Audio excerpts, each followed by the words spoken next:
بسم اللہ الرحمن الرحیم۔ آج ہم آپ کو بتائیں گے بچوں کا آپریشن سے پیدا ہونا۔ کولے کی ہڈی عموماً پھیلی ہوئی اور چوڑی ہوتی ہے۔ مردوں کے مقابلے میں عورتوں میں قدرتی طور یہ چیز زیادہ ہوتی ہے تاکہ آگے چل کر بچے کی ولادت میں سہولت ہو۔ وٹامن D3 کی کمی کی وجہ سے کولے کی ہڈی صحیح نشوونما نہیں ہوتی اور بجائے پھیلنے کے سکڑ جاتی ہے، جس سے پیدائش کا راستہ تنگ ہو جاتا ہے اور خواتین کو بچوں کی ولادت کے وقت طرح طرح کی پریشانیوں کا سامنا ہوتا ہے اور آخرکار آپریشن کرنا پڑتا ہے۔ آج کل بچے کی ولادت کے وقت جو بکثرت آپریشن ہو رہے ہیں، ان کی بڑی وجہ ان کے کولے کی ہڈی کا سکڑا ہوا ہونا ہے۔ وٹامن D3 کی کمی کیسے پوری کی جائے؟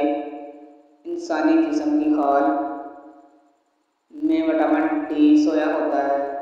اس کا نام 7D ہائیڈروکولسٹرول ہے۔ جب سورج کی الٹرا وائلیٹ شعاعیں انسانی جسم پر پڑتی ہیں تو خال میں سویا ہوا وٹامن D بیدار ہو کر متحرک ہوتا اور وٹامن D3 میں تبدیل ہو کر خون میں شامل ہو جاتا ہے۔ وہاں سے یہ جگر میں جاتا ہے، جہاں اس کو کارآمد بنایا جاتا ہے۔ پھر یہ گردوں میں پہنچ کر مکمل سرگرم عمل ہو جاتا ہے۔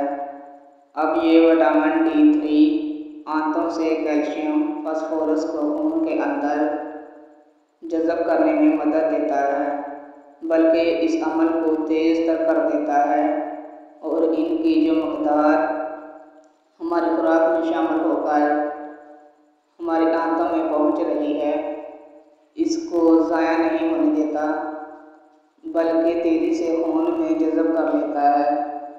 کیلشیم فاسفورس ہماری ہڈیوں کی نشوونما کے لیے بے حد ضروری ہے۔ سورج کی وہ شعاعیں جو بند کھڑکیوں سے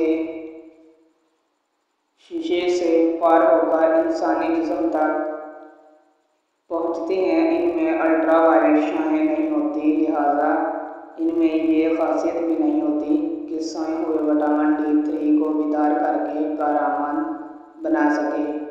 اس لیے ہڈیوں کی صحیح نشوونما کے لیے ضروری ہے کہ صبح سورج نکلنے کے بعد اور شام کو سورج ڈوبنے کے آخری لمحات میں کم از کم 12 سے 24 منٹ کے لیے موسم کے لحاظ سے وقت میں کمی بیشی کر کے ضرور بیٹھیں اور اپنے بچوں کو بھی دھوپ میں بٹھائیں۔